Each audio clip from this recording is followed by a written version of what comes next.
What happens when a 12-year-old boy from the Philippines, carrying nothing but a dream, a battered suitcase and the spirit of Michael Jackson, steps onto one of the biggest stages in the world? It sounds like the setup to a fairy tale, but this story is real every beat, every struggle, every tear shed behind the scenes. It begins far away from the bright, blinding lights of Hollywood, in a place where dreams often feel too big for the space they're born. In a small Philippine neighborhood, lively and full of the usual noise of children running around, tricycles honking and neighbors chatting after a long day. But in one small home on a quiet street, something different was happening.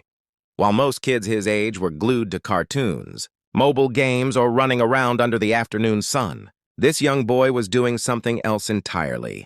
He spent countless hours in front of an old, cracked cell phone screen, watching grainy videos of the king of pop, studying rewinding, slowing down every movement, every gesture, every sound. His family would walk past the open doorway and see him practicing for hours, sweat dripping down his face, his small feet tapping rhythms that echoed off the concrete floor. He wasn't just copying dance steps. He was trying to understand the flow, the rhythm, the magic behind them. To him, Michael Jackson wasn't just an icon. He was a teacher, a mentor, almost like a guiding spirit, who reached across generations and continents to tell this boy, you can do this too. There were moments when his family wondered whether this was simply a phase he would grow out of. But as days turned into months and months into years, they realized this wasn't just a hobby, it was a calling. His mother remembers the first time she saw him doing the moonwalk. She couldn't believe how naturally he executed it, like he had been doing it all his life. His father noticed how the boy would rush home after school, drop his bag on the floor and say, "Can I practice now?" even before changing out of his uniform. This passion, this discipline wasn't normal for a kid his age. It was something rare, of course. Life wasn't easy, their home wasn't big, they didn't have fancy dance studios, expensive equipment, or high-quality speakers. They had one small Bluetooth speaker that crackled every time the volume went above halfway. They had a phone that overheated whenever he replayed videos too much. But none of that mattered, because a dream doesn't need perfect conditions to grow. Sometimes the strongest dreams are born in the most unlikely places. Word began to spread around the neighborhood. People would come by just to watch him practice. Some said he moved like Michael.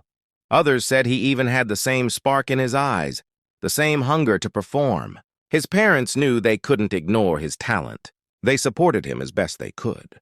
Even though money was tight, every time he asked for new gloves or a red jacket that resembled Michael's, they would save what little they had so he could feel just a bit closer to the dream he was chasing. As he grew older, his skills sharpened. He joined small competitions, barangay events, local gatherings, school programs, anywhere he could perform. He did, and every time he stepped on stage, even if it was just a wooden platform with a single spotlight, he gave everything he had. People began filming him and uploading his performances online. Some videos went viral. Messages from people around the world began to pour in. "You're amazing, keep going. You remind us of Michael," and with each message, he felt his dream getting a little closer. But nothing could prepare the family for the moment. A relative suggested something crazy, something almost impossible. Why not audition for America's Got Talent? At first it sounded more like a joke. How could they possibly afford a trip to America? How would they even get to the audition? The family didn't have the kind of money to make those kinds of dreams happen. But sometimes when a dream is powerful enough, it pulls everything around it into motion. The family held garage sales. They borrowed money, they received help from relatives overseas. Their community even pitched in. People who watched this boy grow up practicing on that cracked floor wanted to see him succeed. It felt like the whole neighborhood was helping carry his dream on their shoulders. And slowly, painfully, piece by piece, they gathered enough to make the journey. Not comfortably, not easily, but enough. The day they boarded the plane, the boy looked out the window and whispered, "Michael, I hope I make you proud." It was the first time he had ever flown. His legs were shaking, not from the turbulence, but from imagining what waited for him on the other side of the world. Arriving in America was like stepping into another universe. The buildings were taller, the lights brighter, the pace faster. But the AGT audition venue, that was overwhelming. The crowd was massive. Talented performers from everywhere, singers, dancers, magicians, acrobats, each one waiting for their moment. His mother held his hand tightly. His father whispered encouragement. And even though he was surrounded by uncertainty, he carried with him everything he had practiced for years. When he finally walked onto the AGT stage and saw the judges sitting there, Howie Mandel with his familiar grin, Sofia Vergara's warm and encouraging expression, Heidi Klum's sharp analytical gaze, and then Simon Cowell, the man whose approval could change everything. A man known for being brutally honest. A man who had seen the best of the best. The boy felt his heart pounding in his chest, his palms sweating inside his white glove.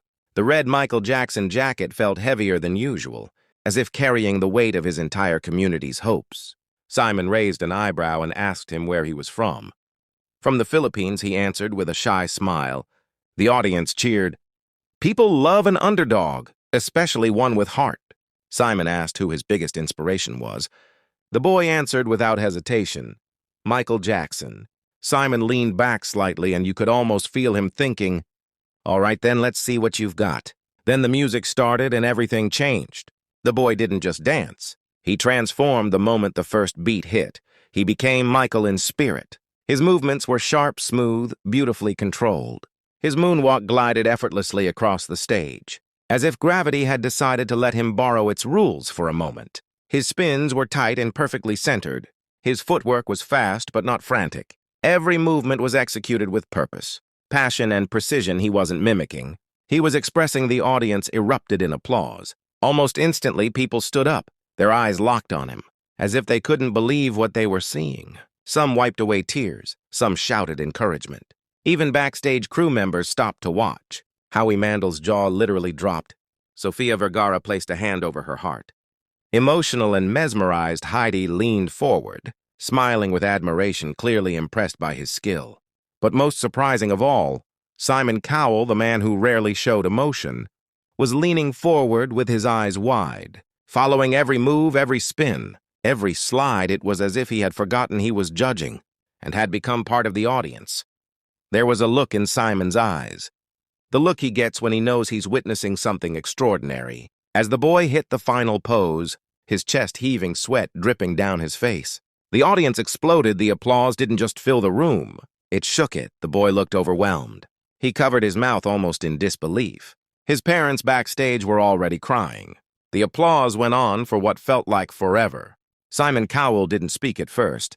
He lifted the microphone. Everyone waited. The other judges glanced at him curious. They knew that when Simon paused like that, something big was coming finally. He said, "You know what? I don't even need to discuss this." And he reached out and slammed his hand onto the golden buzzer. The room erupted into chaos. Golden confetti shot from above, dazzling the whole stage in shimmering gold light. The boy froze, staring up at the raining confetti like he was inside a dream. His hands shook, tears fell down his cheeks. He covered his face, overwhelmed by emotion. His family ran onto the stage. His mother wrapped him in a tight embrace. His father held on to them both, tears streaming down his own face. The audience cheered even louder, celebrating not just a performance, but a life-changing moment. Simon stood up applauding. He smiled at the boy, a genuine smile, the kind that meant he believed in him, not just as a performer, but as someone who had something unique to offer the world.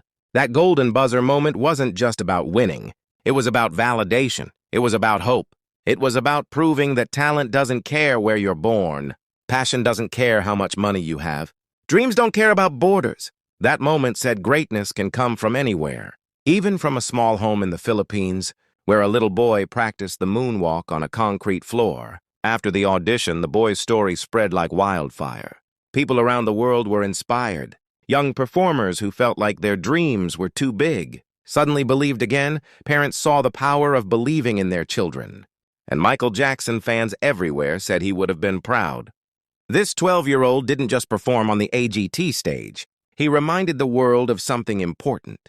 That magic is real, not the kind you find in tricks or illusions, but the magic that happens when preparation meets passion, when hard work meets opportunity, when a child's dream is carried not just by himself, but by everyone who loves him. His journey reminds us that dreams take sacrifice. They take time. They take countless hours of practice when nobody is watching. They take courage to keep going, even when you feel like giving up. And sometimes they take a leap of faith so big it feels impossible. But when you take that leap sometimes, just sometimes the world catches you.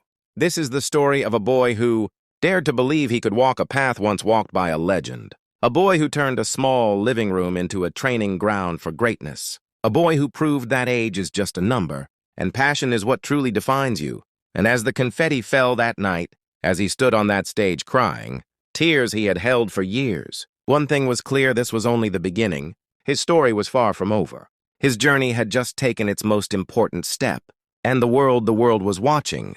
Because once in a while someone comes along who reminds us why we fall in love with talent.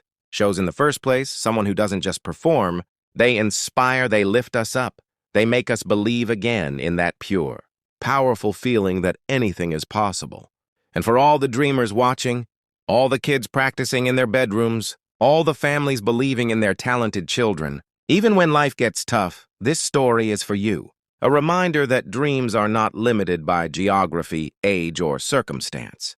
They are limited only by how far you're willing to chase them. And this 12-year-old Filipino boy, he chased his and he caught it.